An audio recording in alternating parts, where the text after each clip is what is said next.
I'm gonna give the people what they want because it doesn't matter what I post, I'm always gonna get a comment that says, please make another SAS video.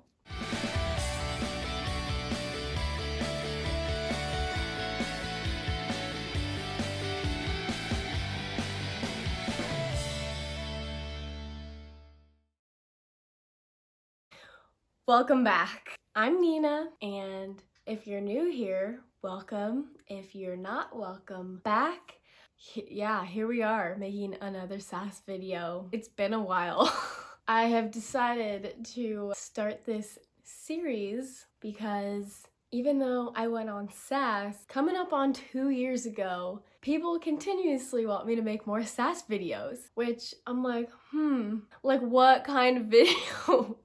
I have probably made every video I could possibly make because I'm not on it anymore. I'm not traveling anymore, and especially right now, I won't be doing any traveling anytime soon. So I decided that every couple videos I was gonna make a SAS story time because there is so many funny stories that happened while we were traveling and on the ship. So that's what I'm gonna do. I'm gonna give the people what they want because it doesn't matter what I post, I'm always gonna get a comment that says, please make another SAS video.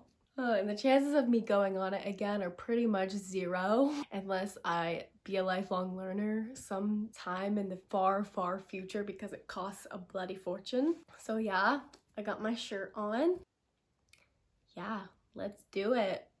Okay, so there is many countries. I don't even know where to start. I guess I'll just start with the beginning before we got on the ship and how me and my friend McKenna had never done any traveling before SAS, like literally none, and how the both of us together managed to get on the ship, which honestly was a miracle because neither of us had like an international phone plan. Neither of us knew what we were doing, anything about traveling. We were just trying to like figure it out as we went. We had embarkation day in Hamburg, Germany. So we had to make our own way there to get on the ship on the right day. So I was super nervous about traveling, like, oh my gosh, just like praying every single day that nothing would go wrong on our journey to the ship, because if you miss it, like that sucks. So they tell you to get there at least a day early. So I remember me and my friend McKenna were like, okay, maybe we should go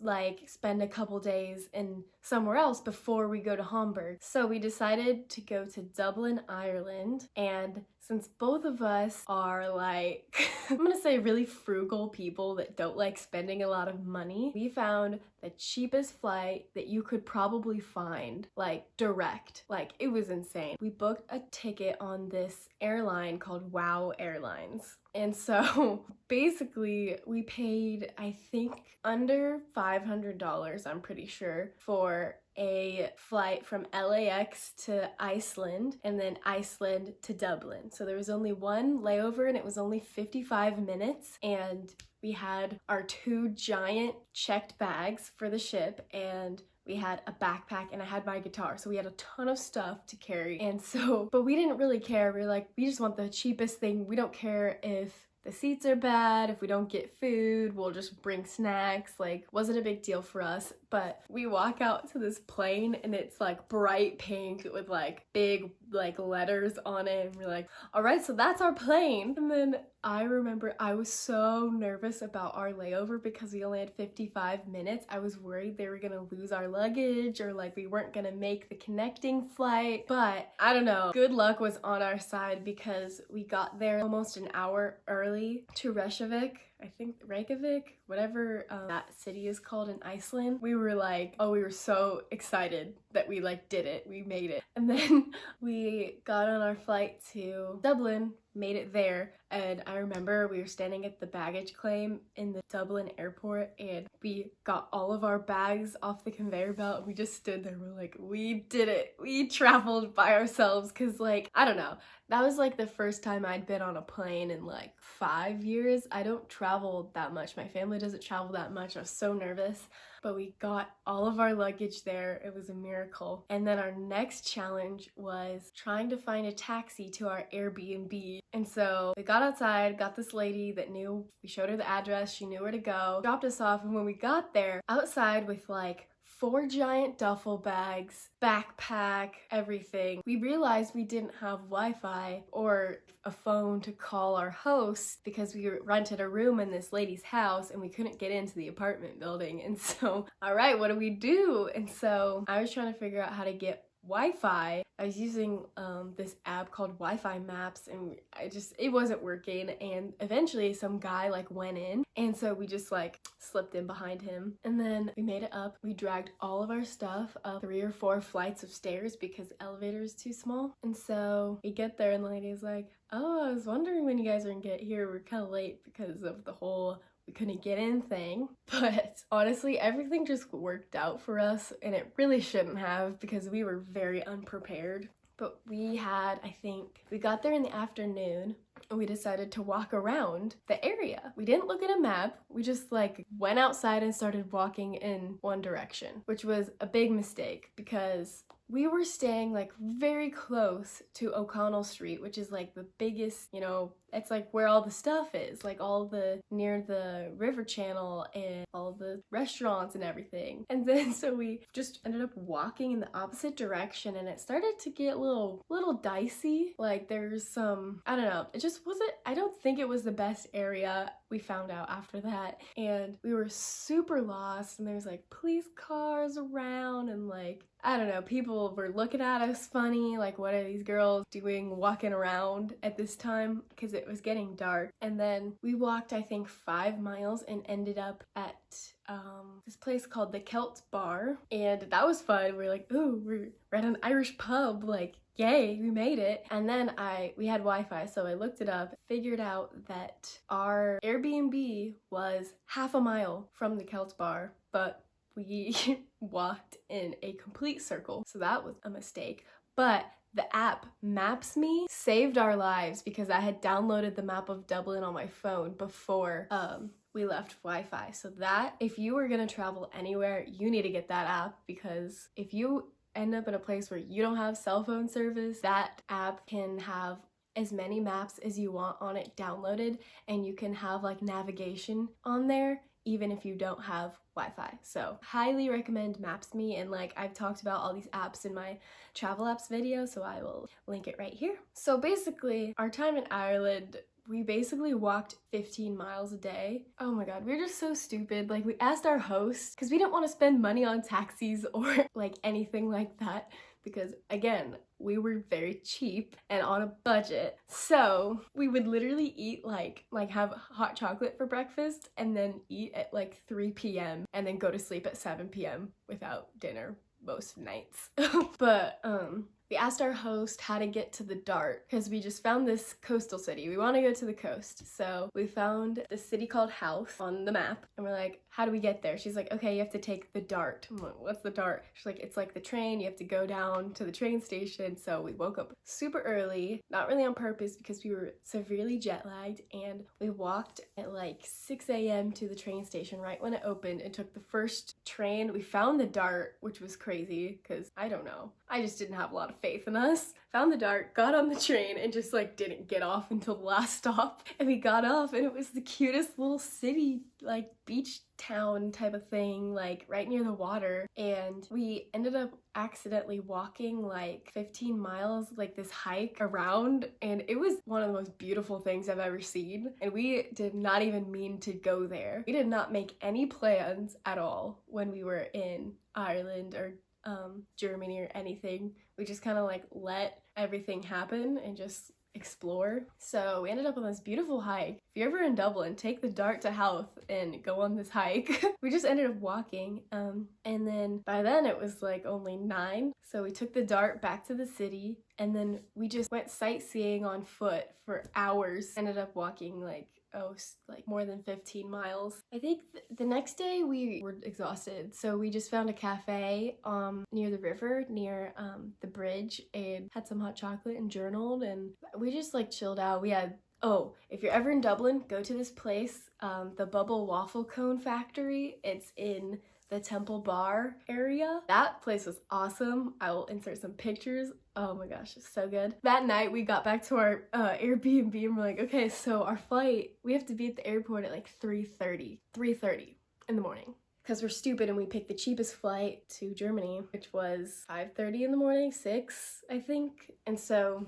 the airport is like 30 minutes from our Airbnb. So we're like, how are we gonna call a taxi at 2:30 in the morning? I don't know. So we went online with the Wi-Fi on our computer and like ordered a taxi on a website. We said like, please get here at this time, and then we went to sleep and prayed that they would show up. And so they did. We woke up at like 2 a.m., got ready, and I looked outside the window at 2:30 and they were there, and I was just praising Jesus that this all worked out. So we took the taxi to the airport at like 2:30 in the morning. Got there way early because we were terrified of missing our flight and had no idea how long all the process takes because we were just nervous. But we ended up sitting in the airport for like an hour and a half, 2 hours before our plane left because it also got delayed. So, and then when we made it to Hamburg with all of our stuff, I was like, okay, we're chilling, we're in the right place. Like, this was about 3 days before embarkation day, so that was like good.